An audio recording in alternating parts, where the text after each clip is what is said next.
টাকা পেলাম না, বিডিও সাহেব জবাব দেন। কোন অধিকার একজন নাইট গার্ডকে দিয়ে কাজের অ্যাপ্রুভাল চেক করা নয়? প্রাক্তন অযোগ্য বড়বাবু জবাব দাও। সরকারি কাজের বকেয়া বিলের দাবিতে বিডিও অফিসে বিক্ষোভ দেখায় ঠিকাদাররা। ব্লকের প্রাক্তন বড়বাবুর বিরুদ্ধে কাটমানি নেওয়ার বিস্ফোরক অভিযোগ আনলেন ঠিকাদাররা। মুর্শিদাবাদের ভরতপুর ১ নম্বর ব্লক এলাকায় আমার পাড়া আমার সমাধান ও অন্যান্য প্রকল্পের কাজ সম্পন্ন করা সত্ত্বেও দীর্ঘ কয়েক মাস ধরে বকেয়া বিল মিলছিল না বলে সরব হন স্থানীয় ঠিকাদাররা।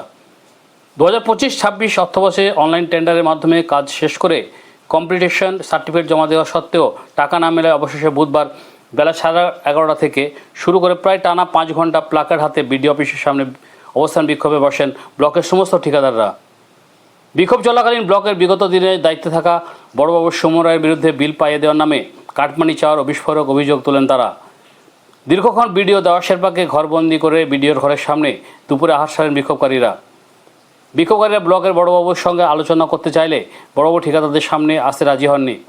পরবর্তীতে বিডিও সাহেবের সাথে ঠিকাদাররা প্রতিনিধিদের বৈঠক হয়, যেখানে জেলা আধিকারিকদের সঙ্গে আলোচনা করে দ্রুত বকেয়া বিলের সমস্যার সমাধানের আশ্বাস দিলে তখনকার মতো অবস্থান বিক্ষোভ প্রত্যাহার করা হয়। তবে বিক্ষোভ উঠলেও ঠিকাদাররা পরিষ্কার জানিয়ে দিয়েছেন যে অবিলম্বে বকেয়া না মিললে তারা পরবর্তীতে আরও বৃহত্তর আন্দোলনের পথে নামবেন। আমরা পাড়াই সমাধানের যে টেন্ডার হয়েছিল ভরতপুর ব্লকে প্রায় 14 কোটি টাকার উপর, সেই টেন্ডারে আমরা অংশগ্রহণ করেছিলাম এবং কাজও আমরা প্রচুর করেছি। করার পরে আমাদেরকে এখানে বলা হয়েছিল যে কাজের অ্যাপ্রুভাল নাই বলে আমাদের সেই কাজের কোনো বিল দেওয়া হয়নি। পরে আমরা জানতে পারি সমস্ত কাজের অ্যাপ্রুভাল আছে। আমাদের এই যে বড়বাবু ছিল, প্রাক্তন বড়বাবু, সুমন, ও আমাদেরকে বলে যে আপনাদের কাজের কোনো অ্যাপ্রুভাল নাই। পরে আমরা জানতে পারি যে সমস্ত কাজের অ্যাপ্রুভাল আছে। এবং এই যে বড়বাবু ছিল আমাদের কাছে একটা মোটা টাকা পার্সেন্টেজ চাই।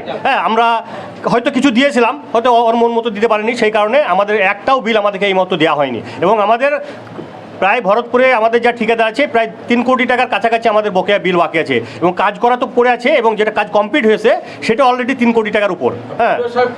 এবং এখনও পর্যন্ত আমরা কোনো টাকা পাইনি। এই মুহূর্তে বিডিও সাহেব ট্রান্সফার হয়ে গেছে বা অন্য আধিকারিকরা ট্রান্সফার হয়ে গেছে, কিন্তু আমাদের সেই টাকার এখনও পর্যন্ত কোনো সুরা হয়নি। তার জন্য আমাদের এখানে ভরতপুর 1 নম্বর ব্লকের যেসব ঠিকাদারগুলো আছে আমরা এখানে অবস্থান বিক্ষোভ করেছি বিডিও অফিসের সামনে। আমার আনুমানিক প্রায় 19 লক্ষ টাকা। এই যে আপনারা যখন কমিশন চাইলো এই বড়বাবু, আপনি কি কোনো অভিযোগ করেছিলেন কোথাও? হ্যাঁ, অভিযোগ বলতে আমরা বলেছি যে জানিয়েছি, বড়বাবুকে বলেছি। তা আমাদের যখনই দিতে অস্বীকার করি তখন আমাদের বিলটা ছাড়া হয়নি। অন্যজনের কাছে 5%, 6% টাকা তাদের বিলটা ছাড়া হয়েছে। আমাদের বিলটা বলেছে আপনার বিল অ্যাপ্রুভাল নাই, আমাদেরকে জানানো। পরবর্তী ক্ষেত্রে আমরা ডিএম অফিস থেকে কপি পাই যে আমাদের সমস্ত বিলের অ্যাপ্রুভাল আছে। সে কপি আমরা ডিএম অফিস থেকে এনেছি। সেই কপি আমরা বিডিও সাহেবকে জানিয়েছি, স্যার আমাদের সমস্ত কাজের অ্যাপ্রুভাল হয়েছে। কিন্তু যে টাইমে আমরা অ্যাপ্রুভালটা পেলাম সেই টাইমে এরা 31 মার্চে একটা টাকা উঠে চলে গেছে। বিডিও সাহেব বললো আমার এটা হয়তো জানা ছিল না বা অ্যাপ্রুভালটাই ছিল, বড়কে ছিল। এটা বলছে। বিডিও সাহেব বললো যে আমার এটা জানা ছিল না। আমরা চাইছি আমাদের টাকাটা যাতে আমরা সবাই বেকার ছেলে ঠিকাদারি করে খাই, যাতে আমাদের টাকার কোনো সুরা হয়, কোনো ব্যবস্থা হয়, সেটার জন্য আমরা এখানে। নাম রায়হান শেখ। আমি এখানে আপার্সের কাজ করেছিলাম 5খানা। প্রথমত 3খানার বিল পেলাম, আর দোকান মানে 5খানার ভেতরে 3খানা দোকান পেলাম, আর 3খানা বাকি আছে। এবার সেই কাজ করা কিন্তু আমি ডিউ টাইমে করে ফেলেছি। আচ্ছা, তারপরে কাজ করার পরে এখানে আসলাম, তখন বড়বাবু বলছে অ্যাপ্রুভেল নাই করেও আর কি আমাদেরকে ঘোরালো আর কি। এবার আমি ডিএম সাহেবের কাছে গেলাম, ওখান থেকে বললো যে অ্যাপ্রুভেল সবই আছে, সেই কারণে তো টেন্ডারটা হয়ে গেছে, তাহলে কেন অ্যাপ্রুভেল নাই আমি বুঝতে পারছি না।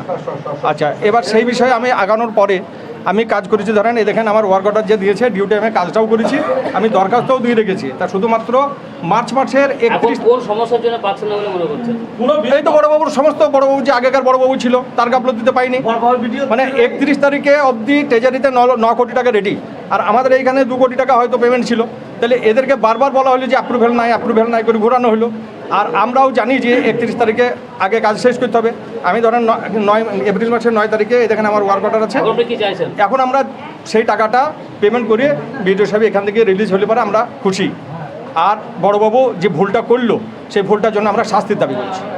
এবং আপনাদের এই যে অবস্থান বিক্ষোভ ছিল সেটা কি কোন আশ্বাসে উঠলো? বিডিও সাহেব আমাদেরকে ডাকলেন, ডেকে উনি আশ্বাস দিলেন, ডিএম স্যারের কাছে উনি গেলেন। আমাদের যে বকেয়া আছে সেই বকেয়ার ব্যাপারে উনি আলোচনা করবেন, ডিএম স্যারের সঙ্গে বকেয়া যাতে পাওয়া যায় সে ব্যবস্থা উনি করবেন। দিয়ে সেই জন্য আমরা এই অবস্থান থেকে উঠে আসলাম। কতটুকু আশাবাদী আপনারা? আমরা এখন ওনার কথাতে আশাবাদী হচ্ছি, যদি টাকাটা পাওয়া যায়। উনি আশ্বাস দিলেন যে আপ্রাণ চেষ্টা করবেন আমাদের টাকা পাই দেওয়ার আমরা কাজ করেছি, যাতে আমরা টাকা পাই সেই সুব্যবস্থা উনি করবেন এই আশ্বাস আমাদের দেন। আপনারা আদৌ পাবে বলে মনে হচ্ছে? টাকা তো সরকারি টাকা পাওয়া তো উচিত, আমরা ন্যায্য কাজ করেছি, টাকা কেন পাবো না? সঠিক কাজ করেছি, শিডিউল মোতাবেক কাজ এতদিন করেছি। পাননি, মানে কেন পাননি বলে মনে হচ্ছে? সেটা আমরা কি করে বলবো? সরকারি কাগজপত্রের বিষয়ে তো আমাদের কিছু নয়। আজকে যে ধর্ণাটা দিলেন কতজন অংশগ্রহণ করেছিলেন, কত ঠিকাদার? আমাদের 40-50 জন ঠিকাদার আছে, সমস্ত লোকই অংশগ্রহণ করেছিলেন, সবাই হাজির ছিলেন এবং এখনও থাকতেন। বিডিও সাহেবের আশ্বাসের কারণে আমরা উঠে চলে আসলাম। এই যদি সমাধান না হয় আগামী দিনে আবার চলবে। এই যে 40-50 জন ঠিকাদার অংশগ্রহণ করেছিলেন, এর মধ্যে কতজন বিল পায়নি? কতজন ঠিকাদার বিল পায়নি? 35 জন কি 38 জন পায়নি টাকা। 1 কোটি 12 লক্ষ টাকা শুধু আপাস প্লাসে এবং অন্যান্য ফান্ডেরও মেলা। একাড্ড কন্ট্রাক্টর 60 লাখ 62 লাখ, আমি পাবো 72 লক্ষ টাকা 4টে ফান্ডে মিলে। বিভিন্ন জায়গায় বলার পরও কোনো জায়গায় কোনো সুরা হয়নি। শেষে আমরা এই রাস্তাটা বেছে নিয়েছি, যদি না হয় আগামী দিনে আবার সেরকম চলবে।